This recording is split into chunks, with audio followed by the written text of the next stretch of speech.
Sensitive data leakage concerns are growing, especially in the AI agentic world, where data flows are complex and hard to control. Even with local hosting, modern stacks constantly move data across systems and vendors.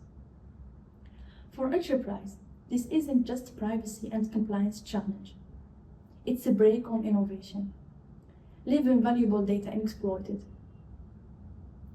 And this is exactly what we are building at Quba, a solution that scans and automatically anonymizes sensitive data within your trusted environment.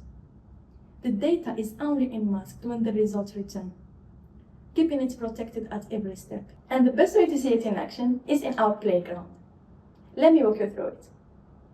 On our website, click on the Get Started, sign up by providing your email, then the code you receive, and your account is ready in seconds. Once you are in, you land directly to our playground, where you can start typing your text, and the result is scanned immediately. You can also define custom entities based on your industry, such as this example, hospital, and the result is recognized as hospital. If you switch to anonymize mode, you can provide advanced anonymization rules, such as redaction, masking, encryption, replacing, and so on. Let's add a new rule, replace.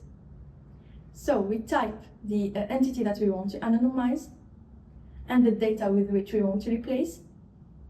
In this example, we are replacing Dubai General Hospital from the original data to Emirate Hospital as fake data. And the result appears right away in the results panel. You can also try one of our samples so you can test how everything works. Once you are ready to integrate, you can generate your API keys in few clicks. Give it a name, expiration date, copy it, and you are good to go. We also provide a detailed documentation to help you get started quickly. Now you can use AI with your real data without exposing the sensitive ones. This is just the start of securing AI adoption. More touchpoints and workflows will be available soon. If you have any questions, use cases, or simply want to learn more, feel free to reach out. Thank you.